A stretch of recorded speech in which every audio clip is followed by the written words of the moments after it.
In 2019, Mercedes spent a massive $425 million to participate in Formula One. Despite winning the championship, they earned just $420 million. This raises a question: why on earth would a team invest so much only to lose $5 million in the process? The answer is more complex than you might think. In this video, we're going to explore the financial dynamics of F1. How do F1 teams make money? Why do they end up in loss even after winning races? And what's the ultimate reason behind various brands ready to participate in F1?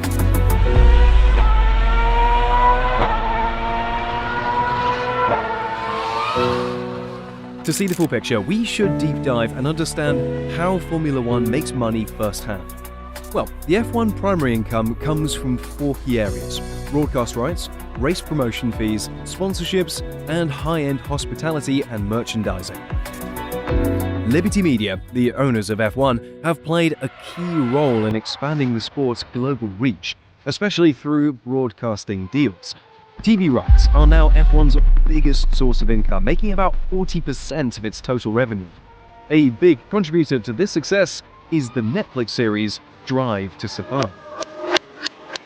Next up, race promotion fees make up about 31% of F1's income. Each Grand Prix taking place in various countries naturally attracts large crowds. This not only adds to the excitement of the event, but also brings considerable promotional value to the host cities. Sponsorship deals, forming 16% of the revenue, come from various brands eager to associate with the glamour and technological prowess of F1. Finally, merchandising, licensing, and high-end hospitality contribute the remaining 13%, capitalizing on the sport's luxury and exclusivity.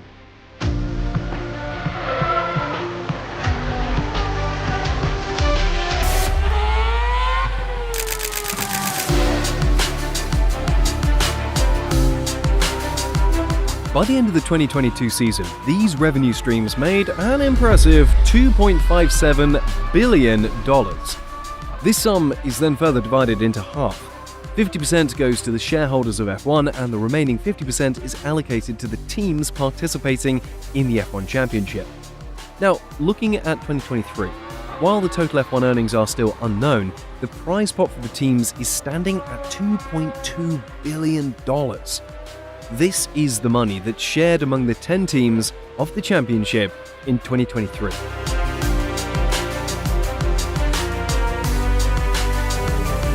How can a team like ours really necessarily compete?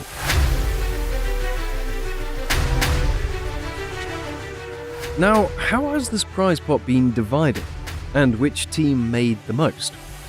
Before we answer this, you should really know the dark reality of F1 first. Before 2022, the prize distribution in Formula One favored the more established teams. Teams like Ferrari, Mercedes, Red Bull, and McLaren received hefty bonuses, with Ferrari notably getting $100 million just for participating.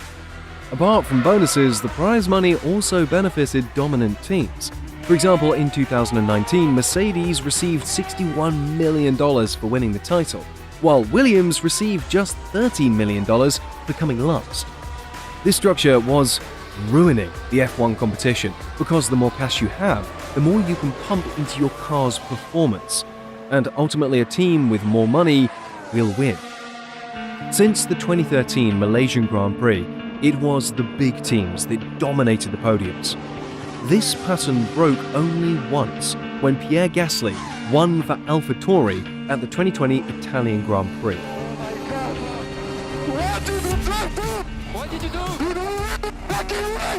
But it wasn't just about who crossed the finishing line first. There was discrimination in the financial angle too.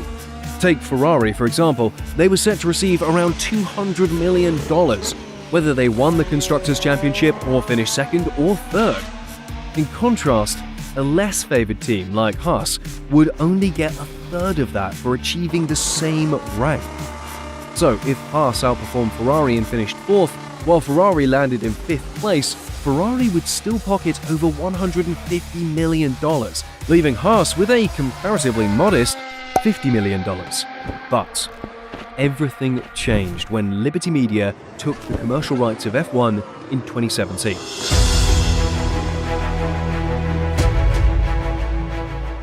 They quickly realized the existing financial structure was unbalanced and introduced the latest Concord Agreement in 2021.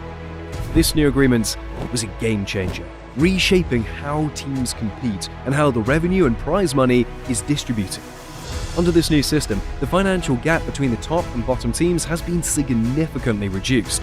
Even the championship bonuses, once exclusive to a few, have been diluted and made accessible to all teams. Previously, the first-place team bagged a hefty 20% of the prize pot, while the team at the bottom got only 4%. Now things are more balanced. The champion team takes home about 14%, and the last place gets around 6%, narrowing the gap to about 1% per position. Now let's see how much F1 teams get paid in 2023 according to the Concord Agreement. There are two main payments all racing teams receive from F1. First, there's a fixed bonus just for showing up and competing in the championships. In the past, this was about $35 million, but in 2023, all 10 teams hit a jackpot of $99.9 million each. Woo! The second chunk of cash depends on where they finish in the championship. For grabbing the top spot, Red Bull pocketed a cool $140 million in 2023. Close behind, Mercedes bagged $131 million to secure second place. And Ferrari, trailing Mercedes by just 3 points, earned about $122 million. If we go all the way down, the Haas team, which is at the last of the points table, made around $60 million. Now, these are the two main payments, but that's not all. Ferrari got a special bonus of $50 million for being a long-standing team. But why does Ferrari get a special bonus? Well, Ferrari is the only team that's been in Formula One since the sport's inception in 1950 and has millions of followers around the world. Just as an A-list actor attracts audiences to watch a movie, Ferrari attracts viewers to F1.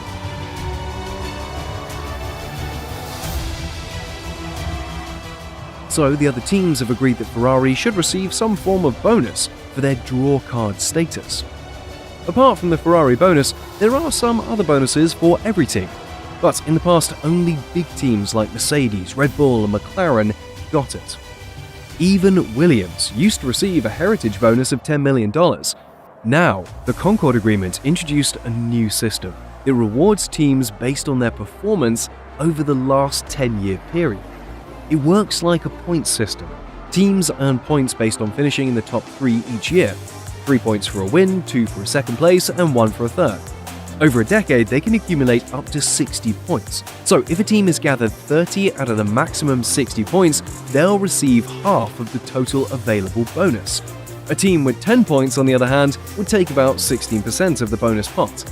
This system aims to reward both long-term consistency and recent performance. Now, that was one way how F1 teams make their money. Another way is sponsors. And F1 teams make a hell of a lot of money just by putting logos on cars.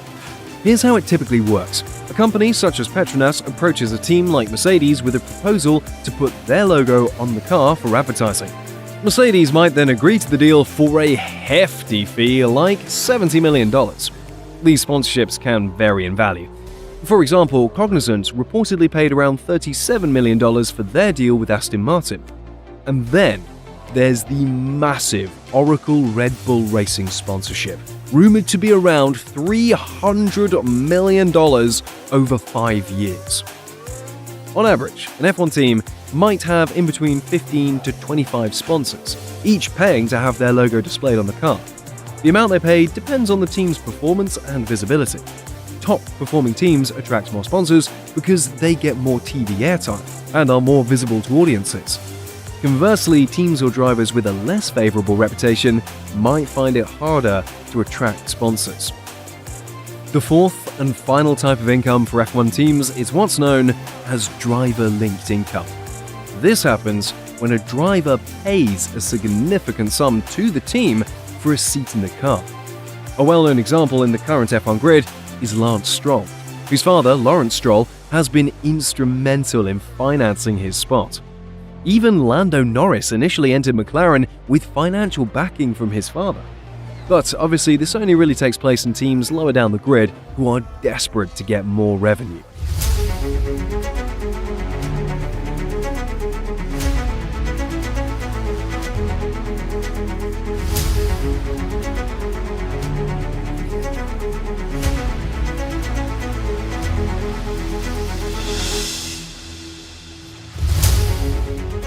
After generating revenue through 4 different streams, the question is, are F1 teams actually profitable? To understand this, we need to consider their expenses first. These expenses fall into 4 main categories. First is research and development, which covers crucial activities like wind tunnel and track testing. Then there are salaries for the entire team staff. Third, production costs also take a big chunk, involving manufacturing new parts and sometimes building or buying engines. Lastly, operational costs, which include logistics, travel, factory running costs, and even the significant expense of fuel. Before 2021, there was no limit on how much F1 teams could spend. Mercedes, for example, spent a huge $425 million in 2019. Even though Lewis Hamilton won the championship, the team still lost $5 million overall because their total earnings from prizes and sponsorships were only about $420 million. And it wasn't just Mercedes. Most teams were spending a lot but not really making a profit. Seeing this, Liberty Media stepped in with a big change in 2021. They set a spending cap in the Concord Agreement. Now, each team could only spend up to $135 million on research, development, and operations. This cap didn't include driver salaries, the top 3 team personnel, marketing, or funds. The idea was to level the playing field, so all teams had a fair chance to compete. After this change, the big teams had to cut down their expenses. And this actually started to pay off. For example, in 2023, Red Bull won $140 million in prize money, which was $5 million more than they actually spent. So they made a good profit that season. But why did teams keep racing before, even when they were losing money? Well, Formula One is more than just a sport for car companies. It's a way to show off their cars to the world. Teams like Mercedes, Renault, and Ferrari use F1 to market their road cars, or in Red Bull's case, their brand. So even if they didn't make a profit from racing, they benefited in other ways.